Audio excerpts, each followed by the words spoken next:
Lamine Baali, UK Polisario representative, thank you for talking to us. Last month, the European Parliament voted to prevent European fishing taking place in Western Sahara's territorial waters.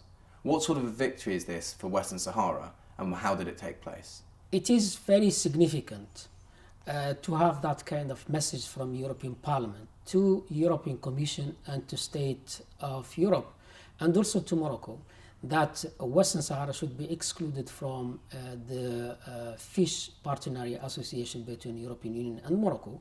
And this is very important. That is a contribution, strong contribution from European Parliament to reinforce the right of the Sahrawi people. It is a victory for the parliamentarians who lobbied and worked tirelessly in European level to make the issue heard and to make the Sahrawi right to be respected.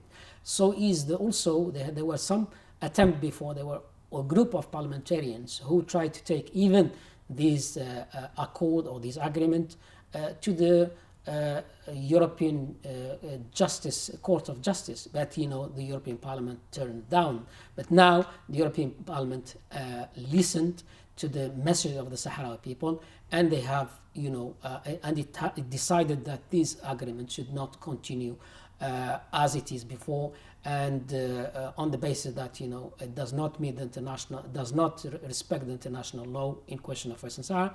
It is not economically viable, and it is not environmentally sustainable. On this basis, the European Parliament have rejected, but after almost 1 year of a tremendous work of NGOs, friends, and members of European Parliament, and many associations throughout the world and Europe in particular, they managed to convince the European Parliament to reject this FPA, and any FPA in future should exclude the Sahrawi territorial water because the Western Sahara is not part of Morocco. The alarm is currently being raised about a drought in the Western Sahel affecting 5 countries: Chad, Niger, Mali, Burkina Faso and Mauritania. It's also affecting Western Sahara, yet this has been off the international radar. Can you tell us about how the drought is affecting Western Sahara and why it's not receiving international attention? Thank you for the question. Yes, indeed, that the territory of the Sahrawi Arab Democratic Republic has been hit by the drought, lack of rain in the last 2 years, and the forecast is very clearly indicating that it will continue, and that will affect the Sahrawi livestock in the liberated area. And we have made an urgent appeal to the international community to give us assistance. Why it has not been mentioned in the countries been mentioned before, that is maybe the mass media has not talked about it. But we use this opportunity to launch an urgent appeal for assisting the Sahrawi authorities to deal with drought in the territory of Western Sahara. We have announced even a prayer for the rain during the Congress in December to ask for more rain. That has been a way for a Muslim country to ask for more rain and to tackle the drought. Can you tell us a little bit more about what took place, what were the successes and what were the failures of your recent Congress last month? The 13th Congress of Polisario, as you know, Polisario hold a Congress every 3 to 4 years. And in this moment, we make evaluation of our work or balance sheet. What is the weaknesses, what is the strength point of Polisario. In this Congress, we have debated honestly and in a more transparent way and also in sincere way.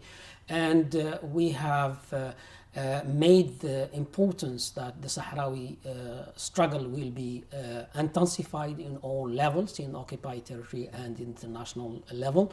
And also we have accepted in the Congress that the women representation or presence in the top level of the organization should be increased, and the Congress decided to have a minimum of 4 women among 29 members of executive board of Polisario. And also in this Congress, where we have more than 2,000 delegates from all over the world, including a very big and active group from the occupied territory, and it is very important to see that the struggle, it's unified in all levels where the Sahrawi are, whether in the occupied territory or liberated area or refugee camps. We have sent many messages to Morocco, to the international community, that the Sahrawi people have a limit of patience, and we have made it clear to the international community, to United Nations, that what they supposed to deliver, they have to deliver it as soon as possible. Otherwise, the Sahrawi people will take, the arm to fight against the occupation.